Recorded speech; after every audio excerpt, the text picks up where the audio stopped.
경제가 이렇게 쉬울 수 없다. 경제가 이렇게 색다를 수 없다. 경제가 이렇게 시원할 수 없다. 경제직설 출발하겠습니다. 자, 오늘은 김종일 전문위원 그리고 김영롱 앵커 함께하겠습니다. 어서 오세요. 안녕하십니까. 네, 어서 오세요. 안녕하세요. 반갑습니다. 자, 오늘 저희가 일단 주제 공개부터 해볼게요. 네. 자, 화면으로 만나보겠습니다. 자, 주제는 바로 이것입니다.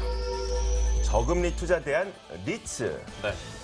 정말 말이 맞는 것 같아요. 그러니까 우리가 부동산에 뭐 투자를 하려고 해도 금리를 신경 쓸 수밖에 없잖아요. 금리와 뭐 직접 연관은 아니겠지만 어느 정도 연관성이 있다 보니까 저금리에는 부동산 투자도 그렇게 큰 매력은 좀 안 다가오는데 부동산을 리츠로 투자할 수 있다라면 괜찮겠죠? 그러니까 또 이제 또 다르게 해석이 될 것이 네. 저금리 기조다 보니까 뭔가 투자 상품은 해야겠고 네. 왜냐면 예적금은 너무 이제 이윤이 그렇죠. 안 남으니까. 네. 근데 또 요즘에 시장 자체가 부동산 시장 자체가 이제 다시 좀 살아난다 막 이런 얘기도 있다 보니까 부동산에는 또 관심이 있는데 자 그러면 이걸 어떻게 해야 될까? 이 두 가지를 모두 충족시켜 주는 것이 또 리츠다 그렇습니다. 보니까 네. 관심은 많은데 이게 어떻게 해야 직접 되나? 하기가 근데 쉽지가 않더라고요. 네. 이렇게 생각해보죠. 우리가 주식을 투자할 때도 뭐라고 얘기합니까? 내가 그 회사의 CEO인 것처럼 생각하고 투자하라는 얘기하죠. 네. 그러니까 정말로 투자 차익을 노리기 위해서 짧은 그 스캘핑 매매와 같은 그런 단기 매매가 아니라면 주식에 대해서 투자할 때도 내가 CEO인 것처럼 투자해야 되는 거 아닙니까? 네. 그럼 부동산에 투자할 때도 내가 집주인인 것처럼 투자를 해야 되는 네. 거죠. 그런데 이 리츠 같은 것들의 좋은 점, 그러니까 일종의 인베스트먼트 트러스트, 이 투자 신탁의 좋은 점 뭐냐면 소액 가지고도 투자가 가능하다라는 거죠. 그러니까 나는 지금 뻔히 보인단 말이에요. 이 건물이 분명히 잘 될 것 같고 그러니까요. 여기가 재개발되면 분명히 돈이 될 것 같은데 돈이 네. 없어요. 또 신용 때문에 내가 아무리 돈을 빌리려고 해도 내가 빌릴 수 있는 돈의 한계는 1억이에요. 근데 이 건물은 100억이 넘게 있어야 돼요. 나한테 기회가 날아가는 거잖아요. 네. 나한테 99억만 누가 준다면 정말 큰 수익을 낼 수 있는데 네. 기회가 날아가는 거니까 그러면 99억을 빌려오지 않고 1억만으로도 투자할 수 있는 대안. 이게 바로 리츠라는 거죠. 그래서 이 부동산에 투자할 수 있는 이 투자 신탁 상품의 하나이지만 네. 다른 상품들과 마찬가지로 증신에 상장되어서 자유롭게 거래할 수 있고 이런 여러 가지 투자 대안이 될 수 있다는 점. 그리고 또 하나는 저금리에서 이런 수익성 부동산에 투자하게 되면 더 높은 수익을 올릴 수 있다. 그래서 우리가 흔히 이제 지나다니면서 볼 수 있는 오피스텔에 투자하면 얼마 뭐 네, 수익 올릴 수 네, 있습니다. 네. 매년간 수익 보장해 드립니다라는 그런 거짓말보다는 네. 좀 더 현실적인 대안일 수 있기 때문에 이 부분을 주목해 볼 필요가 있습니다. 알겠습니다. 배당도 있잖아요. 그리고 그렇죠. 네, 배당이 배당 어떻게 보면 그 있으니까. 수익률을 오피스텔에서 거짓으로 얘기하는 것보다 배당으로 받게 되면 그런 거짓은 좀 줄어들 수 있으니까요. 그 배당의 구조도 이따가 저희가 뭐 리츠를 자세히 설명하면서 네. 나오겠지만 구조상으로 줄 수밖에 없는 구조입니다. 왜냐하면 그 리츠 자체가 대부분 페이퍼 컴퍼니거든요. 네. 그러다 보니까 실제로 페이퍼 컴퍼니에서 거둔 수익, 실제 주인이 누구냐? 그 실제 주인에게 이익을 돌려주는 구조이다 보니까 거기에 같이 투자한 사람들에게도 이익을 돌려줄 수밖에 없는 구조가 되는 거죠. 네, 알겠습니다. 일단 저희가 그 리츠의 전반적인 개요는 다 들어봤습니다. 네. 이제 지금부터는 구체적으로 하나씩 들어가 볼게요. 네. 일단 그 리츠란 무엇인가? 일단 그거부터 제가 좀 정리를 해드리도록 하겠습니다. 예. 자, 정의를 내려보자면 제가 두산백과에서 한번 찾아와 봤는데 네, 네. 인터넷 검색하면 다 나와요. 자, 일단 정의는 이렇습니다. 부동산 투자 신탁이다. 소액 투자자들로부터 자금을 모아서 네. 부동산이나 혹은 부동산 관련 대출에 투자하여 발생한 수익을 투자자에게 배당하는 회사나 투자 신탁. 이것을 얘기한다. 한마디로 얘기하자면 부동산 간접 투자. 네. 라고 얘기할 수가 있는 거겠죠. 저는 아까 저희 김종일 위원이 얘기했던 게 참 마음에 와닿는데 그대로인데요, 거의. 그렇죠. 네. 강남에 빌딩 있는데 저거 네. 투자하면 진짜 잘 될 것 같은데 네. 내가 머리는 좋은데 전략은 있는데 돈이 없네. 없어. 전략은 있는데 돈이 없네. 네. 어떻게 해야 될까? 막 고민을 하다가 대출 받아볼까? 대출도 안 해준대요. 그때 리츠 그쵸. 한번 해보자. 이게 되게 정확한 거 아니겠습니까? 우리나라에는 그 리츠가 2001년에 도입이 됐대요. 2001년이요. 네, 2001년에 도입이 됐대요. 한 이제 15년 정도 돼가는 거죠. 네. 그런데 2001년부터 한 2007년까지를 보면은 다양한 형태의 리츠가 계속해서 도입이 돼요. 네. 뭐 기업 구조조정, 뭐 위탁 관리, 개발 전문 리츠 이런 것들이 도입이 되더니 한 2007년부터 2009년까지는 어느 정도 자리를 잡아가는 모양새가 나타났었고 네. 2009년부터 그 이후까지는 계속 이제 이미 많은 리츠가 도입이 됐기 때문에 여기에서 규제를 계속 완화해서 더 많은 사람들이 참여할 수 있고 더 많은 뭐라 그럴까요? 사업 시행자들 네. 참여할 수 있게끔 규제를 계속 완화해주는 이런 형태로 왔다고 합니다. 우리 역사가 예, 나온 김에 잠깐 네. 뛰어들자면 이제 2001년에 이제 얘기를 해 주셨고 그러다 보니까 이제 2002년에 어느 정도 자금이 이렇게 집계가 되지 않겠습니까? 네. 그때 당시 한 5,500억 원 정도 규모가 됐었대요. 네. 그런데 이제 또 말씀해 주신 것처럼 15년이 지난 네. 이제 지난해 올해 6월 말 기준으로 이게 20조 가까이 됩니다. 아. 예, 19조 9천억 원까지 늘어났고 개수 네. 자체도 뭐 14년, 15년 전에 비해서 한 35배 늘어났다고 하더라고요. 그런데 아마 시청자분들 뭐 리츠 이야기는 참 뉴스에서 많이 들어보셨을 텐데 나도 투자해 본 적이 없고 내 주변에 투자한 사람 본 적이 맞아요. 없고 예, 그렇잖아요. 그래요. 20조 원이라고 하는데 사실 우리나라의 어떤 경제 규모와 비교해 봤을 때에도 그렇게 큰 규모는 아니라고 합니다. 특히 미국 같은 경우에는 현재 1,100조 원 넘는 리츠 시장이 형성이 되어 있다고 하는 거예요. 그러니까 우리나라는 거의 뭐 GDP의 크기를 감안하더라도 굉장히 작은 규모죠, 지금. 그러니까 지금 네. 두 분이 말씀하신 입이 계속 근질근질하거든요. 네, 얘기를 말씀하세요. 해야 되는데 이게 네. 끼어들 틈이 없어서 말씀하세요. 근질근질한데 네, 네. 이 지금 그 부분 얘기해 주셨는데 우리 시장에서 그동안 부동산 시장은 소위 기득권자들이 다 나눠 먹었죠. 그쵸. 초기 개발 시대부터. 네. 그러니까 리츠 같은 이런 기회 시장을 열어주지 않은 거죠. 그래서 이제부터 이제 열어주기 시작한 거다라고 봐야 될 것 같습니다. 왜냐하면 2009년도에 부동산 시장 한번 무너지면서 소위 그 돈 굴리고 있던 그 큰 손들 네. 뭐 이런 사람들이 굉장히 많이 손실을 봤거든요. 네. 그러니까 이제는 자기 돈만 가지고 안 되거든요. 네. 그다음에 과거보다 금융실명제나 이런 것들을 통해서 많이 또 투명화가 되다 그렇죠. 보니까 옛날처럼 이렇게 뭐 사기쳐가지고 돈 끌어들이는 이런 방법이 쉽지 않거든요. 네. 그러다 보니까 이제는 100만 원, 200만 원 이런 돈들까지 끌어 모아야 된다라는 네. 거죠. 그런 의미에서 이제 리츠 시장은 앞으로 커질 수밖에 없다라고 봐야 될 것 같고요.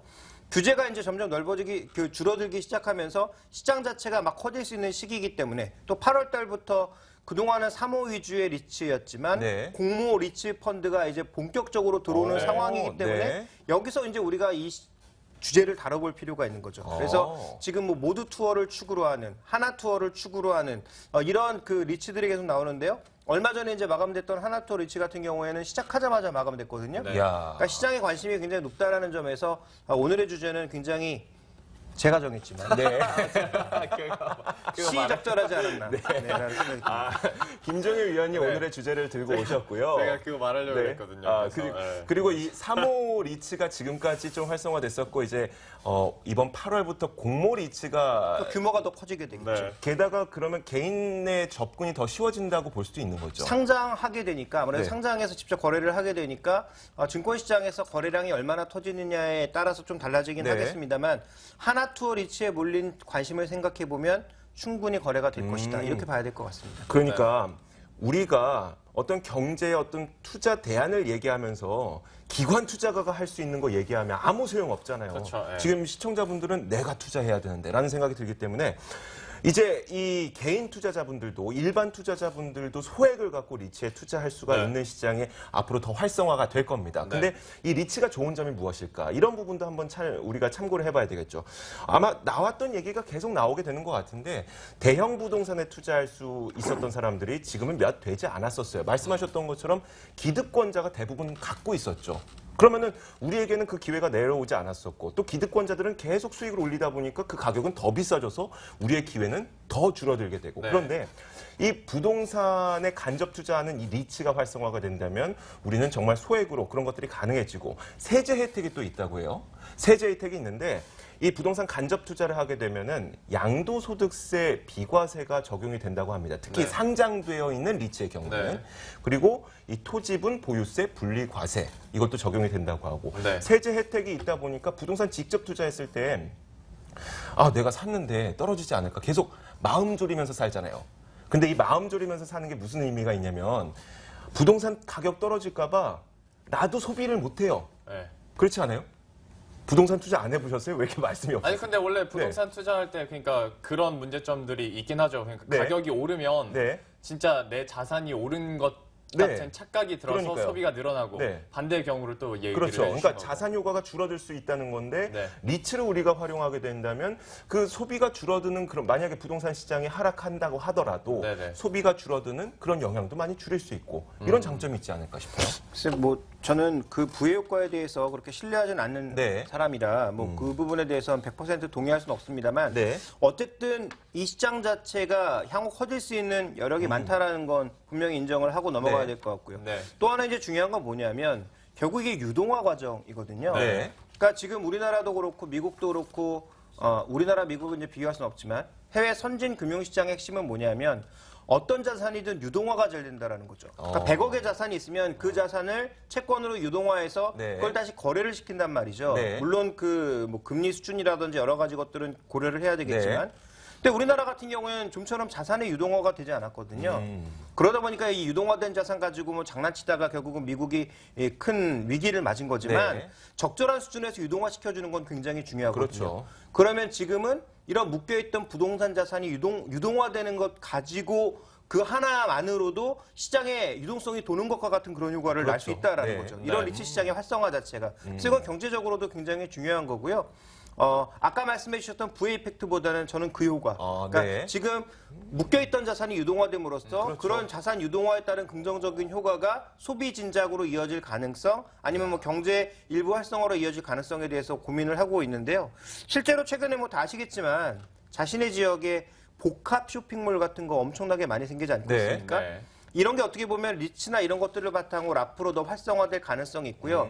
놀고 있는 땅, 그러니까 수도권 주변에 놀고 있는 땅이 인터파크나 아마존이나 알리바바 같은 것들이 더 활성화되게 되면 그런 것들을 물류 기주로 활용하는 그렇죠. 측면에서 네. 부동산 가치가 올라갈 가능성이 충분히 있다는 네. 거죠. 그래서 이런 것들이 활성화되는 것은 적절하게 수준 조절만 잘 하고 네. 그다음에 그 안에 관련된 파생 상품들만 크게 늘리지 않는다면 경제 규모를 키우는 데 있어서는 분명히 중요한 부분 중에 하나다. 그렇기 때문에 우리에도 투자의 눈이 필요하다라는 거죠. 자, 그런데 그 리츠라고 하는 상품이 사실 주식시장에 상장이 되어 있고 예. 혹은 리츠 사업을 영위하는 기업들도 주식시장에 상장되어 있지 않습니까? 예. 그래서 아마 증권가에서도 리츠와 관련된 관심이 좀 있을 텐데 어떻게 네. 이야기 나오고 있던가요? 뭐 이제 뭐 증권사 얘기도 하겠습니다만 네. 그 전에 잠깐 또 첨언을 하나 드리자면 네. 그러니까 이제 위원님께서 얘기하신 거 그리고 또 이조 앵커가 얘기했던 모든 것들이 다 맞는 말인데 지금까지는 사실 네. 우리들의 이야기는 아니었었잖아요. 그렇죠. 그런데 이제 유동화되고 그리고 이제 공모 리츠가 이제 활성화되고 네. 또 규제가 좀 이렇게 완화되면, 규제가 완화된다면. 완화되면서 이전까지는 너무 절차도 복잡하고 그러다 보니까 굳이 3호로도 다 대금을 모아질 수 있는데 네. 부동산 투자 관심이 많으니까 굳이 리츠를 할까 했는데 네. 이제는 상황이 많이 바뀌고 있다는 거죠. 어. 실제로 그리고 일반 사람들의 돈이 이렇게 또 들어올 수도 있는 이유 중에 하나가 저금리 얘기를 했습니다만 네. 예적금 진짜 미미하잖아요. 맞아요. 그런데 상품별로 이런 수익률을 봤을 때도 리츠 같은 경우가 한 예적금보다 최소한 3배에서 4배 이상 높아요. 오. 평균이 한 8.1%, 지난해 수익률이 한 8.1% 정도 됐거든요. 네. 그러다 보니까 이제 관심이 높아지는 거고 얘기를 해주신 것처럼 아직은 사실 많지는 않지만 네. 상장 리츠가 있고 네. 하반기에도 잠깐 언급이 됐었던 것처럼 모두 투어 리츠랄지 네. 또 이랜드 그룹에서 또 앵커를 하고 있는 리츠들이 이제 상장할 예정이거든요. 네. 하다 보면 이제 일반인 투자자 입장에서는 충분히 메리트도 있고 뭐 배당 수익률도 있고 뭐 요즘에 핫하다고 하니까 나도 한번 해볼 수 있지 않을까라는 네. 희망이 더 구체화되고 있는 그렇죠. 건데요. 네. 실제로 우리나라에서 주요 앵커 역할을 하고 있는 기업이나 공공기관을 한번 잠깐 소개를 해드리자면 잠깐 언급은 됐습니다만은 앵커가 뭔지부터 말씀해 주시죠. 앵커는 그러니까 개발 사업자 쉽게 얘기해서 개발 사업자 대주주라고 네. 생각을 하시면 돼요. 네. 그 리츠에서 아. 예, 앵커하니까 설마 우리를 생각하지 않았겠죠? 아니죠. 네, 아니죠. 아니, 네. 그건 아니지만 또 모르는 용어를 쓸 수 그렇죠. 있습니다. 그럼요. 네. 그럼요. 그래서 약간 주관사? 제가 혼난 것 같아요, 지금. 주관사, 대주주, 개발업자라고 생각을 하시면 되는데요. 대표적으로 모두 투어, 하나 투어 얘기가 잠깐 나왔었고 대림산업, 네. 이랜드그룹 그리고 SH공사에서도 해요. 오. 공공리치라는 게 나오거든요. 그러다 보니까 임대리츠도 포함인가요? 그런 식인 거죠. 그러니까 그건 이제 이익을 내기 위한 건 아니겠죠. 네. 예. 네. 뭐 그렇다 보니까 이제 주요 앵커들이 이렇게 있는데요. 얘기를 해드린 것처럼 하반기에 이제 모드 투어 그리고 이랜드 그룹에서 내놓는 모드 투어 리치 그리고 코크램 6호 리치가 있습니다. 네. 상장을 해요. 어. 이게 상장했을 때 배당 수익률이 최소 네. 그러니까 증권사에서 최소한 5에서 6% 정도 될 거라고 하더라고요. 네. 그러다 보니까 요즘 같은 저금리 시대에서는 뭐 메리트가 있죠. 네. 여기에 더해서 공공리치도 조금 더 이제 확대를 시킨다고 하니까 이름이 서울리치라고 지어지긴 했습니다만은 네. 뭐 이런 게 있고 SH공사 같은 경우에는 뉴스테이 리치가 있어요. 오. 역시 얘기를 해주신 것처럼 이게 뭐 수익 보자고 하는 건 아니지만서도 네. 공공기관 측에서도 그렇죠. 이렇게 리치를 하고 있는 거죠. 이 중에서 이제 증권사에서 좀 강조를 했던 것이 대림산업인데요. 아, 그래요? 대림산업이 왜 그러냐면 대림산업 AMC라는 게 있는데 이게 네. 그러니까 외부 투자 자문기관이에요. 네. 그런데 사실 지금까지 이런 부동산 뭐 매입이나 효율적인 관리를 위해서 AMC가 존재하긴 했었는데 네. 건설사가 직접 100% 자회사를 가지고 이렇게 AMC를 만든 건 처음이라고 해요. 그러니까 대주주인 경우는 있었는데 네. 이 같은 경우에는 대림산업이 직접 리치 AMC를 만든 거예요. 그러니까 더 직접적으로 관리를 할 수 네. 있다 보니까 이들이 갖고 있는 자산에 대해서 밸류업을 시키기에 더 최적화될 수 있다라고 평가를 하고 있는 거죠. 그러니까 대림산업이 1조 원의 부동산 자산을 직접 갖고 있는 것과 네. 자회사를 통해서 운용 수익을 가져가는 것과는 다르다라는 거죠. 그러니까 대림산업이 좀 더 자유로워지고 그중에서 좋은 부분만, 그러니까 좀 나쁘게 얘기하자면 좋은 부분만 우리가 빼먹을 테니 그쵸. 부담은 네가 져라 이런 거거든요. 네. 그러니까 부동산 투자 전문회사 같은 것들을 만들어서 그 페이퍼 컴퍼니를 중심으로 이익을 이제 쉐어하겠다라는 방향으로 가고 있는 거고요. 그럼 우리는 그 부동산 투자 회사에 투자해서 거기서 발생하는 이익을 또 쉐어할 수가 있는 거죠. 그러니까 그 대림산업의 입장에서 보면 자산은 좀 줄어들 수 있겠지만 자산의 효율성이 증대될 수 있다라는 측면에서 좀 더 이제 긍정적인 측면이 있습니다. 네. 대림산업 측에서는 그래서 이런 효율성, 네. 자산 관리에 역점을 두고 아주 노력을 하고 있는데요. 대림산업 1조 원이 넘는다고 얘기를 해주셨는데 네. 이게 저도 놀랐거든요. 대림산업이 현재 보유하고 있는 자산 중에요. 광화문의 D타워라고 아. 교보문고 옆에 있는 네네. 두 동짜리 큰 거 있죠. 네. 거기 맛집이 굉장히 많거든요. 네. 핫해요. 네, 거기 갖고 있고요. 여의도 글래드 호텔 오. 저희 상방팀이 회식했던 네, 곳, 회식했던 작년에. 곳. 네. 예, 거기도 갖고 있고 이야. 정선 메일스 콘도라는 곳이 있는데요. 네. 이 세 개만 합쳐도 1조 원이 넘어요. 그러다 보니 이걸 운용을 했을 때 얼마나 큰 시너지가 나타날 수 있을까에 대한 기대감이 있는 거죠. 네. 그러니까 이게 중요한 게 뭐냐면 그동안 건설회사들이 지고 나서 부도를 냈던 게 뭐냐면 네. 분양이 안 되니까 부도를 낼 수밖에 없거든요. 네. 그럼 분양 안 되면 그걸 누가 안느냐? 결국은 건설하는 회사 시공사가 가져갈 수밖에 그렇죠. 없거든요. 네. 시공사나 시행사가 안고 가야 되는 부담이었는데 네. 이거를 그쪽으로 넘겨서 그러니까 이 페이퍼 컴퍼니를 만들어서 그쪽으로 넘겨서 거기서 다른 형태로 운영하게 만드는 거죠. 네. 예를 들어서 뭐 공유경제 형태로 뭐 운영을 한다든지 아니면 뭐 일부 뭐 호텔 형태로 임대를 한다든지 네. 그런 식의 운영이 가능해졌다라는 측면에서 몸이 가벼워질 수 있다라는 겁니다. 그러니까 기존에는 자신들도 부채를 일으켜서 건물을 지었는데 네. 분양이 안 되면 그 부채와 자산을 동시에 가지고 가야 되는데 이제 다 넘겨버리면 되니까 네. 그리고 운영에서 발생하는 수익만 가져가면 되니까 자, 그 이제 부분이 우리가 포인트인 거죠. 그 기본적인 이론에 대해서는 어느 정도 알게 된 것 같아요. 이제 실전으로 넘어가 보죠. 예. 어떻게 투자해야 됩니까? 그리고 어떤 리츠도 종류 많잖아요. 일단 우리나라에서 네. 지금 그 거래되고 있는 글로벌 리츠 펀드 중에서 투자할 만한 게 별로 없고요. 금액도 작고 그래서 네. 실제로 지금 준비된 그림을 몇 가지 보실 필요가 있겠는데 첫 번째로 다우존스 리츠 지수를 보시면 장기적으로 계속 오르고 있습니다. 현재 저금리 상황 유지되고 그다음에 주택 시장이 크게 무너질 만한 그런 요건이 아니라면 네. 영국을 제외한 대부분의 시장이 다 좋거든요.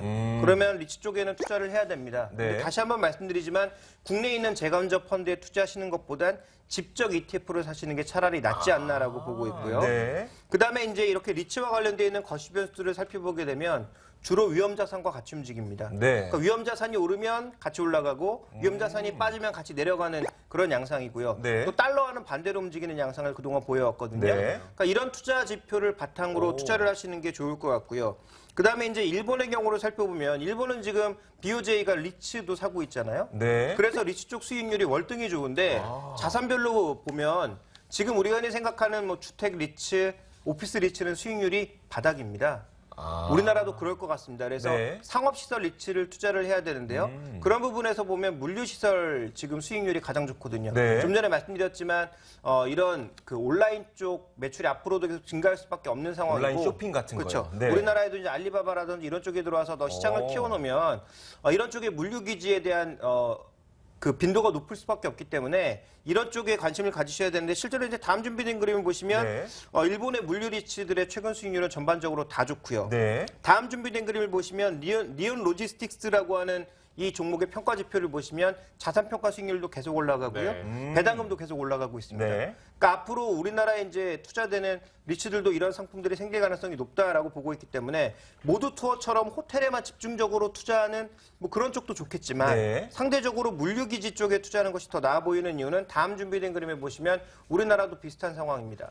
물류센터의 평균 임대료가 계속 올라가고 있고요. 네. 그다음에 전반적인 리츠 수익률, 오피스 수익률보다 물류시설 수익률이 높게 나타나고 있다는 거죠. 네. 그러니까 우리나라에도 이제 다양한 리츠들이 생긴다면 어떤 리츠에 투자해야 되느냐? 상업시설에 투자하는 리츠와 방금 말씀드렸던 물류시설에 투자하는 리츠들을 적극적으로 골라서 사시는 게 좋을 것 같고요. 아직까지 그런 리츠는 나오지 않은 것 같습니다. 아직 우리나라가 정말 네. 나오진 않았는데 변화는 있다고 하더라고요. 그러니까 네. 이제 기존에 오피스 쪽으로 많이 집중이 됐다가 이제 호텔 쪽으로 네. 갔다가 이제 이것도 좀 변화를 해야 되지 않겠냐. 왜냐하면 니오 로지스틱스 얘기를 해주셨지만 이 선례가 있다 보니까 상업적으로 많이 이렇게 옮겨가려고 직접 우리나라에서도 움직임들이 좀 있더라고요. 네.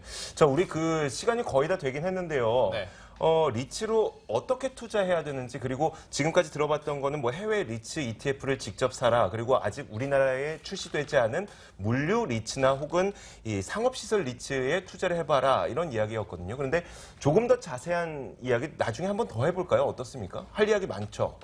일단 관련된 상품들이 조금 더 나오고 네. 관련된 그렇죠. 법안들이 좀 더 완화가 돼야 얘기가 될 수 있을 것 같고요. 네. 근데 지금은 저희가 그냥 개론 측면에서 좀 알려드리는 측면이었고 만약에 그런 펀드들이 나오게 된다면 적극적으로 아예 관련된 상품을 파는 PB를 앉혀놓고 얘기를 해야죠. 그때는 뭐 저도 적극적으로 와서 또 얘기를 한번 해보도록 하겠습니다. 알겠습니다. 알겠습니다. 그러면 우리가 자리가 세 자리인데 한 명이 또 빠져야 되네요. 그때 제가 또 빠지겠네요. 아니에요. 같이 하세요. 네, 알겠습니다. 아니 뭐 여기 한 명 앉히죠. 좋습니다. 자, 이렇게 저희가 그 리츠에 대해서 개요를 좀 쭉 들어봤고요. 그리고 실제 지금 우리가 투자해 볼 수 있는 해외 리츠 ETF 그런 것들까지 한번 살펴봤습니다. 네. 나중에 우리나라의 리츠 공모가 조금 더 활성화된다면 저희 경제직설이 다시 한번 말씀하셨던 대로 전문가를 모시고 네. 한번 짚어보는 시간을 가져보도록 하겠습니다. 네. 자, 결론을 한번 내려봐야 되겠죠? 자, 한마디씩 해주시죠. 네, 어느 분- 저는 네. 뭐 한마디로 요약하면 리츠도 포트폴리오의 하나로 분명히 들어갈 필요가 있다. 네. 그래서 금, 주식, 그리고 뭐 채권.